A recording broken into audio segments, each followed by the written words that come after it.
여러분 안녕하십니까? 여러분의 희망 멘토 전옥표입니다. 제가 유튜브 방송을 시작하고 여러 가지로 서툴고 미숙해서 화질도 안 좋고 음성도 잘 안 들어갔음을 에도 불구하고 많이 사랑해 주시고 시청해 주셔서 너무 감사를 드립니다. 오늘은 10월 31일 마지막 날입니다. 10월 마지막 날 여러분 어떻게 보내고 계십니까? 우리는 자존감을 어떻게 유지해야 될 건가 라는 부분에서 항상 살아가다 보면 가장 큰 문제가 자존심이 상해서 못 살겠다, 자존감이 상한다, 이런 얘기를 합니다. 여러분 어떻습니까? 그런데 신앙을 가진 사람들도 자존감이 상할 때가 많이 있습니다.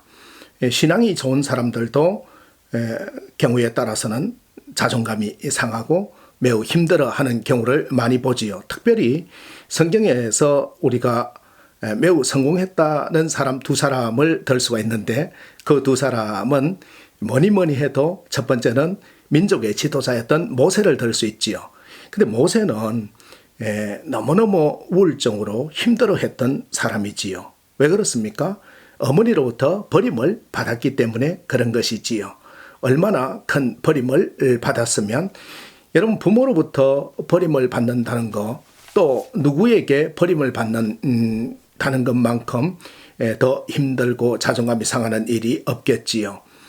광야 40년 동안 그가 경험한 것은 우울과 좌절과 낙심, 바로 그것이었습니다.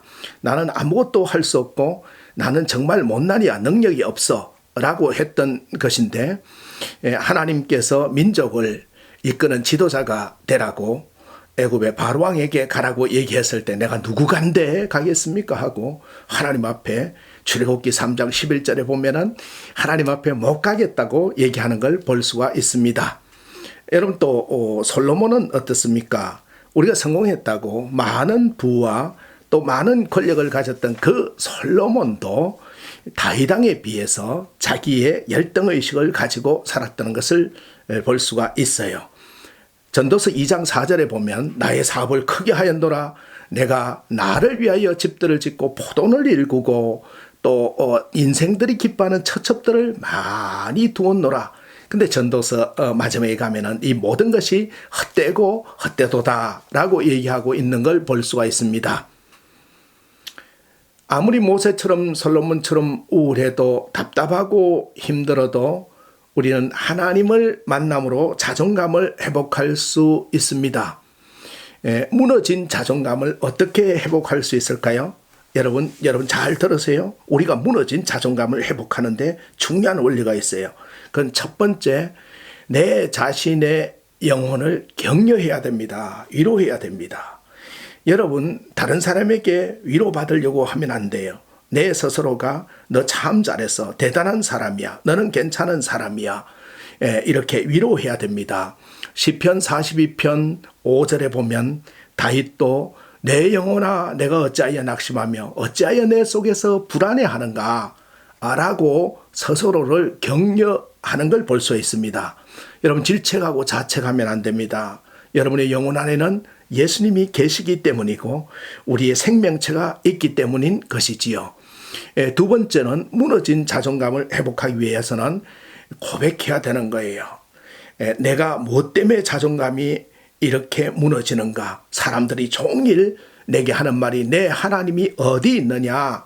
내 눈물이 주야로 내 음식이 되었다고 시편 42편 3절에 고백하는 말씀처럼, 네가 믿는 하나님이 어디 있느냐? 네가 뭘 잘하는 게 하나 있느냐? 라고 할 때 우리는 스스로에게 고통과 슬픔을 다시 인식하고 나에게 깊은 충격을 주었던 그 삶을 다시 확인하는 것은 내 자신을 알아가는 방법이고 자존감을 회복하는 길이 되는 것이지요.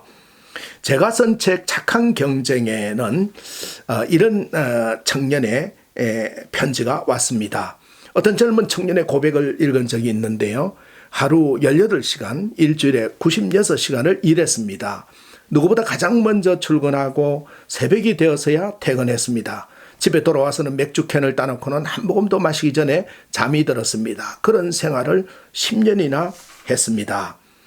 기자가 질문했습니다. 그 시간들을 어떻게 버텼나요? 그러자 그가 대답했습니다. 버티는 게 아니라 좋아서 했지요. 정확히 말하면 즐겼던 시간들입니다. 라고 얘기를 했지요. 17살에 요리를 시작해서 부르즈 두바이 주방장이 되었던 셰프 강레오의 이야기입니다. 그럼 어떻게 했길래 힘든 시간을 버티는 시간이 아닌 즐기는 시간으로 바꾸었을까요? 그렇습니다. 그 자신의 운명에서 실마리를 찾을 수 있는데 나에게 기대를 갖자라는 거예요. 여러분, 우리 스스로에게 우리 자신을 자백하면서 자존감을 회복하기 위하여 고백하면서 기대를 가져야 되는 것입니다. 누가 뭐라 하더라도 우리는 기대를 가져야 됩니다.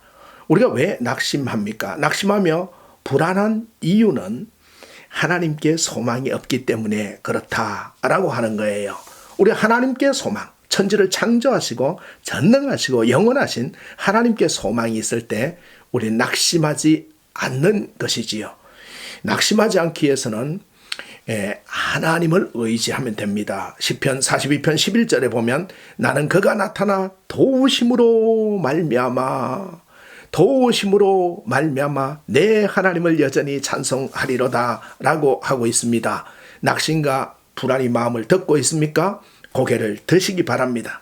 고개를 들면 하나님의 얼굴이 보이고 나를 도와줄 사람들이 보이는 것이지요. 낭망 때문에 우리는 더 절대자, 전능자에게 가까이 갈 수 있다라는 걸 볼 수가 있습니다. 그러면 그리스도인의 자존감은 어떻게 회복할 수 있을까요? 그리스도인의 자존감 세 번째는 우리가 절박한 심정으로 낙심되는 말을 되새김질하면 안 된다라는 거예요. 절박한 심정으로 격려하고 희망적인 말을 내게 걸어야 된다라는 것입니다. 여러분 마음에 위와 같은 절박성이 있다 그러면 내게 말을 걸어서 희망적인 말로 자신에게 말을 걸어줘야 된다라는 것입니다. 우리가 간절히 바라고 너 괜찮아 잘 할 거야 라고 하면 되는 건데 우리가 어떤 한 소리를 들으면 그만 자질되고 낙심되어서 그 소리가 낙심되는 말을 계속 되새김질합니다. 나에게 희망을 주는 말이라든지 긍정의 말이라든지 이런 것들은 들리지 않는 거예요. 친구나 동료나 상사가 한마디 하면 그것이 계속 되새김질 되는 것이지요. 그래서 거기서 고리를 끊어버리고 내게 말을 걸어야 되는 거예요. 너 잘할 수 있어. 다시 시작하자라고 하는 것이지요. 자존감을 회복하기 위하여 마지막으로 중요한 것은 내가 나를 꾸짖어야 되는 거예요. 이 꾸짖는다라는 것은 긍정의 꾸짖음이에요.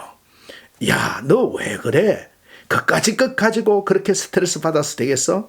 그거 아무것도 아닌 거 가지고 너 앞으로 큰일 할 사람이 그래서 되겠어 하면서 꾸짖는 거예요. 잘못된 자신의 평가가 문제인 거예요. 내가 당장 그렇게 높은 자리에 올라갈 거로 기대했던 것은 문제가 되는 것이지요. 여러분, 나를 꾸짖는 거. 너 왜 그렇게 낙심하느냐? 내 영혼아, 내가 왜 그렇게 낙심하느냐? 다윗도 자기 영혼에 대해서 꾸짖었던 걸 볼 수가 있는 것이지요. 우리는 큰일을 해야 될 사람입니다. 멀리 가야 될 사람입니다. 또한 크게 기대해야 될 사람들인데 조그마한 일 때문에 사소한 것들 때문에 낙심돼서 그 낙심되는 말에 사로잡히면 안 된다라는 거예요. 여러분, 하나님이 약속하셨습니다. 환난 날에 나를 부르라. 내가 너를 건지리니 내가 나를 영화롭게 하리로다. 시편 50편 15절에 말씀했습니다. 그와 같은 약속이 우리에게 임재되기 때문에 우리 영혼이 낙담될 때 너 왜 그렇게 낙담하고 있어? 라면서 꾸짖고 격려하고 도닥도닥하면서 우리의 자존감을 다시 회복해서 세상의 소리나 다른 낙심되는 소리에 사로잡히는 게 아니라 희망의 메시지, 비전의 메시지, 하나님이 주시는 삶의 귀하고 놀라운 동행하는 말씀을 붙들고 승리하는 하루 되시기를 바랍니다. 여러분의 희망 멘토 전옥표였습니다. 감사합니다.